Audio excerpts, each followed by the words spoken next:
January 20th, 1923. Sing Sing Prison, Ossining, New York. The iron gate swung open at dawn. Owney Madden stepped into the cold morning air carrying nothing but a brown paper parcel and 8 years of patient calculation. The guard who signed his parole papers didn't look up. He didn't need to.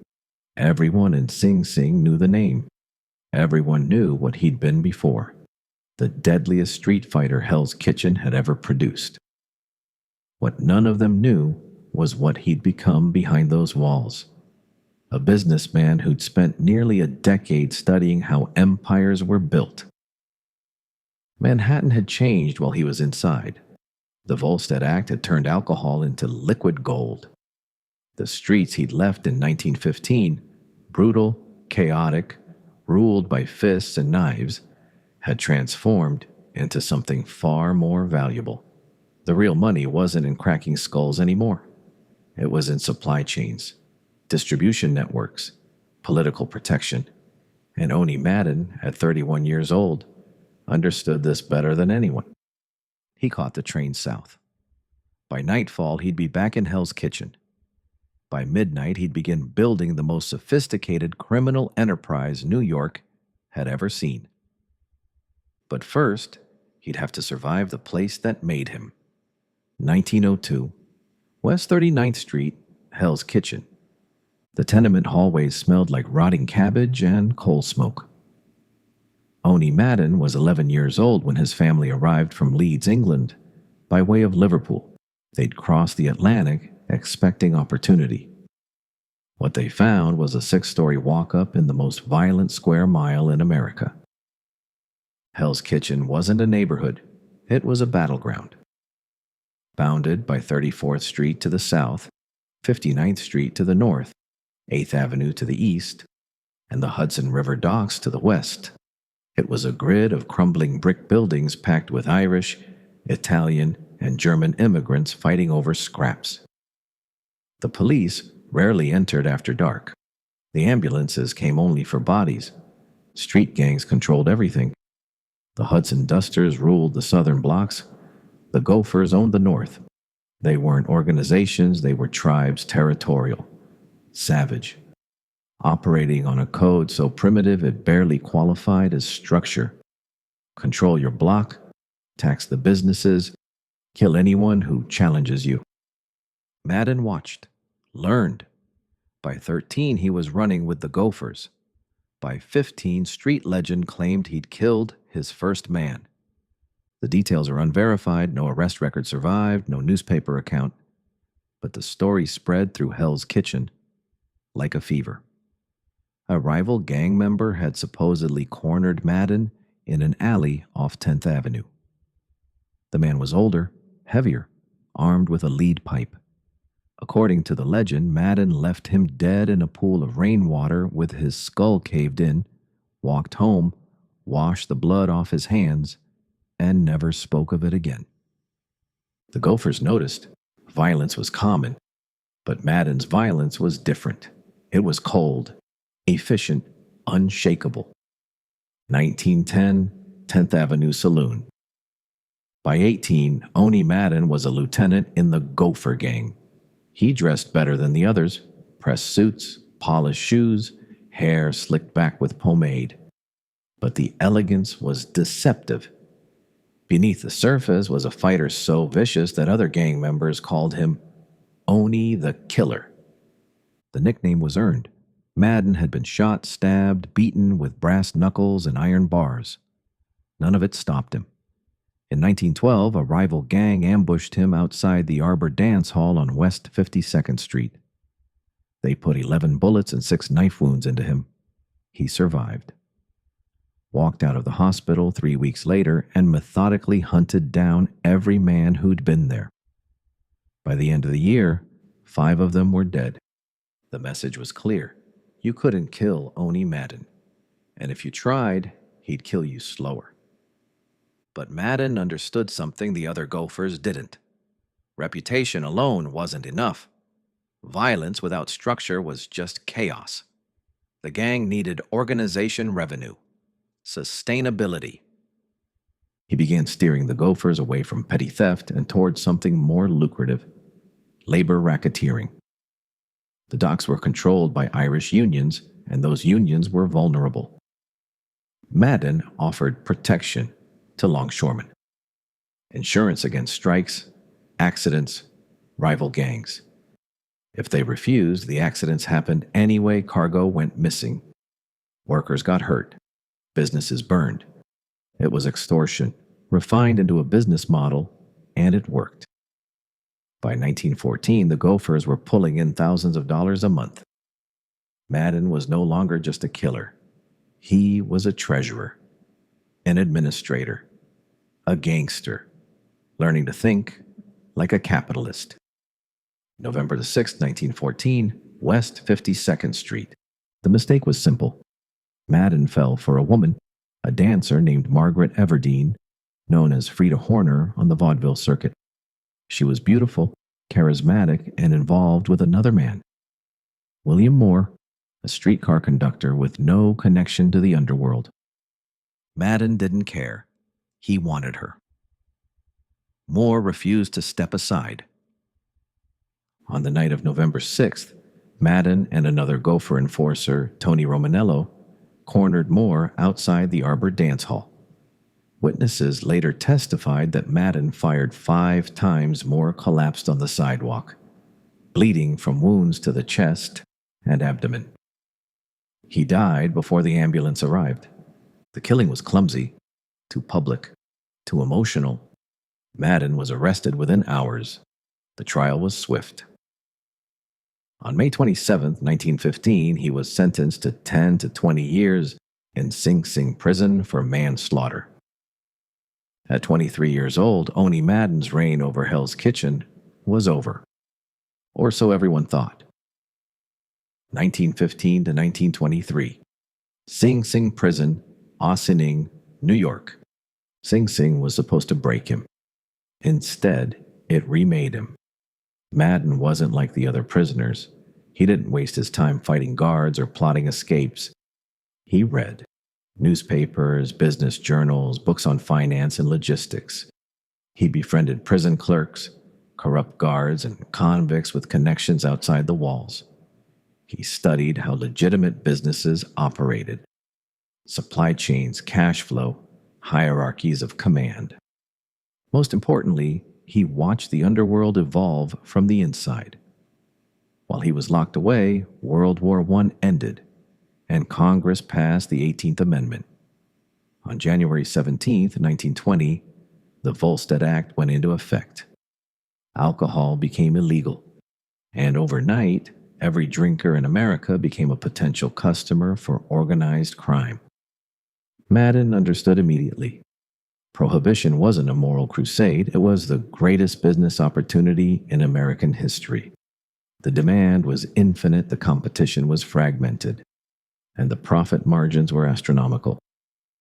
By the time he was paroled in January 1923, Madden had a plan. He wouldn't go back to Hell's Kitchen as a street fighter. He'd return as something far more dangerous: a businessman. February 1923. Hell's Kitchen. Madden hit the streets running. Within weeks, he'd reassembled the remnants of the Gopher Gang, but this time the structure was different. No more territorial street brawls. No more nickel and dime shakedowns. The new operation was built on a single product: alcohol. The challenge wasn't demand. Every speakeasy, nightclub, restaurant, and hotel in Manhattan needed liquor. The challenge was supply. Canadian whiskey had to be smuggled across the border. Rum had to be shipped up from the Caribbean. Beer had to be brewed in hidden facilities and transported through a city crawling with federal agents. Madden didn't try to do it alone.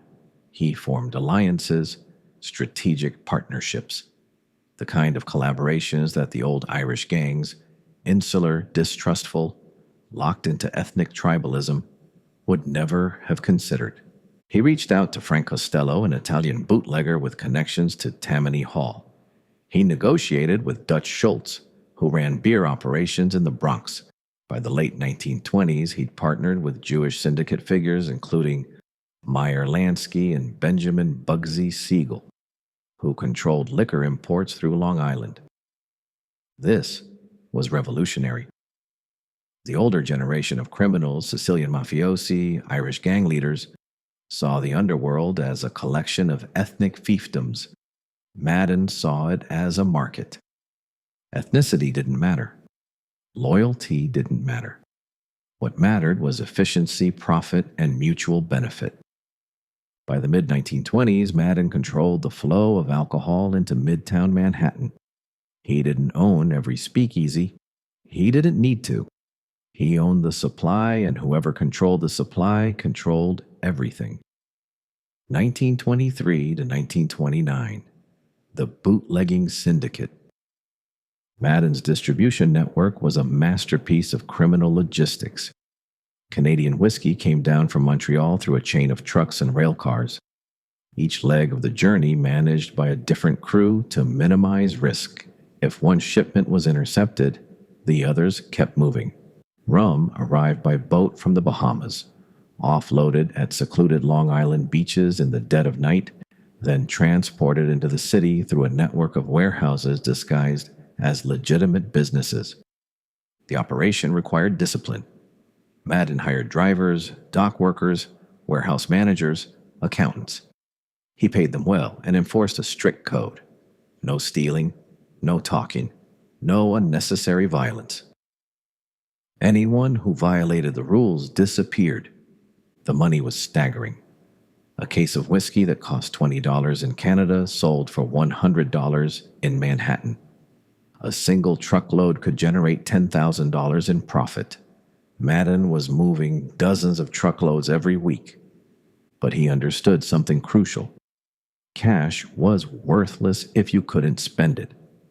And in 1920s America, a gangster flashing tens of thousands of dollars in untraceable bills was an invitation for the police, the press, and rival criminals to take notice.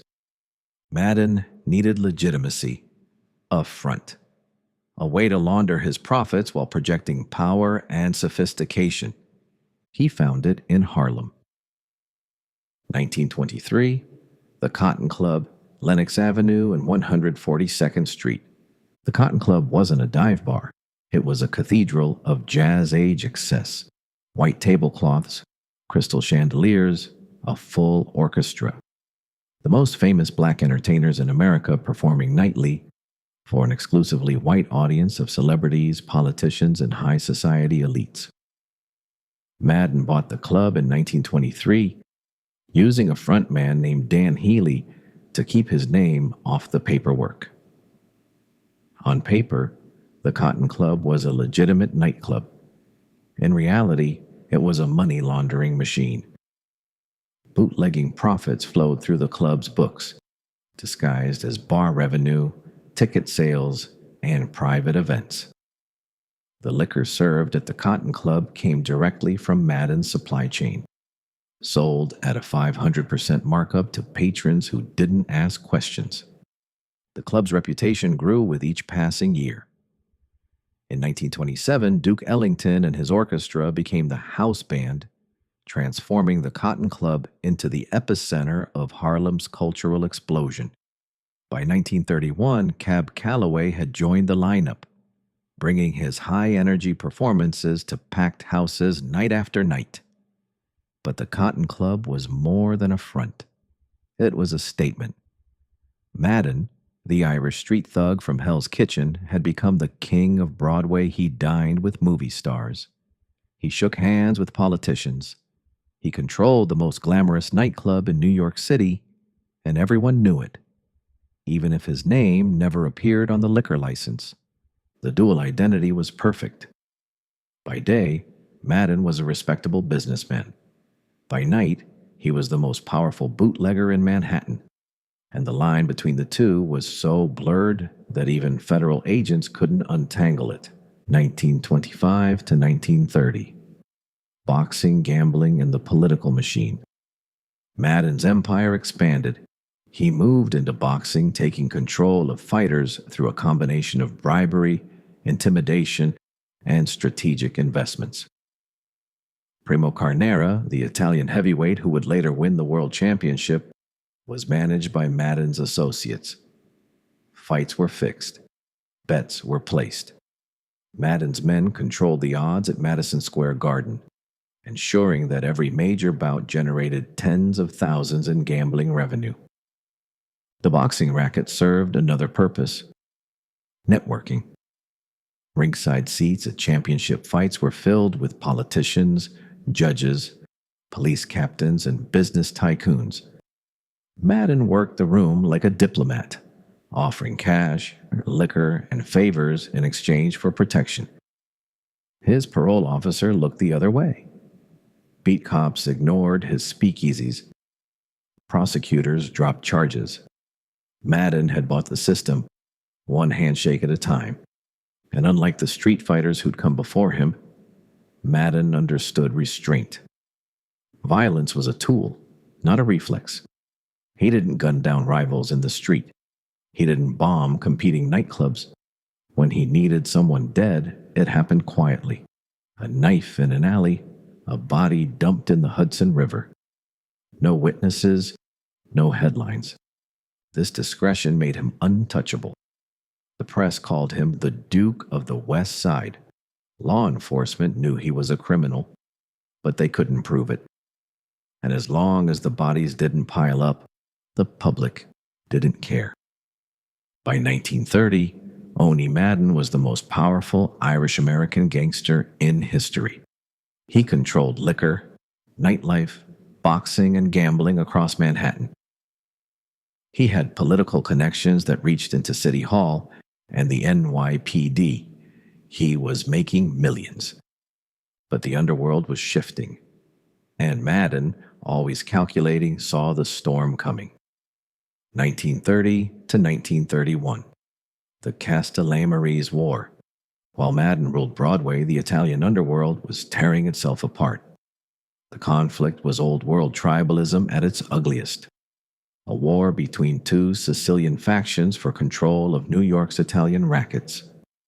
On one side was Joe the Boss Masseria, a crude, violent boss who demanded absolute loyalty and despised cooperation with non-Italians. On the other was Salvatore Maranzano, a Sicilian traditionalist who believed in rigid hierarchies and ethnic purity. Madden watched from a distance. He had alliances with younger Italian gangsters, Frank Costello, Charlie Lucky Luciano, Vito Genovese, who were frustrated with the old guard's incompetence. But Madden stayed out of the war. It wasn't his fight. And more importantly, it was bad for business. The Castellammarese War was a bloodbath. Between 1930 and 1931, more than 60 men were killed in ambushes, drive-by shootings, and restaurant hits. The violence attracted federal attention. Newspapers screamed about gangland slayings. Prohibition enforcement intensified. Every public killing was a liability for the entire underworld. Madden understood what Masseria and Maranzano didn't. Chaos was unprofitable. April 15th, 1931. Nuova Villa Tamaro Restaurant, Coney Island. Joe Masseria sat down for lunch at a quiet Italian restaurant in Coney Island. He was with Charlie Luciano, one of his top lieutenants. They ate, they talked. Then Luciano excused himself to use the bathroom. 4 gunmen walked in. Masseria didn't have time to stand. They shot him 5 times. Head, chest, back. He collapsed across the table, dead before the plate stopped rattling. Luciano returned from the bathroom, looked at the body, and walked out. He'd set the whole thing up. 5 months later, on September 10th, 1931, Salvatore Maranzano was murdered in his office on Park Avenue, stabbed and shot by men posing as federal agents. The old guard was gone, and in their place a new structure emerged. The Commission. September 1931, the birth of the Commission. Lucky Luciano didn't want to be a boss in the old sense. He wanted to be a chairman, an executive. The commission, modeled after corporate boards, brought together the heads of New York's 5 Italian crime families along with representatives from other cities: Chicago, Philadelphia, Detroit, New Orleans. The rules were simple. No family could kill a boss without commission approval. Disputes would be settled through negotiation, not war. Cooperation replaced competition. The American Mafia had become a national syndicate. Madden saw it immediately. The commission wasn't just a peace treaty, it was a consolidation of power. And it was exclusively Italian. Costello had a seat. Luciano had a seat. Genovese, Profaci, Bonanno, all Italian. There was no chair for Owney Madden, not because he wasn't powerful, but because he wasn't Italian. And Madden, always the pragmatist, understood what that meant. He could fight and lose everything, or he could step aside and survive. 1932 to 1935, the strategic retreat. Madden began liquidating his New York operations. He sold his stake in the Cotton Club. He handed over bootlegging routes to Costello and Luciano.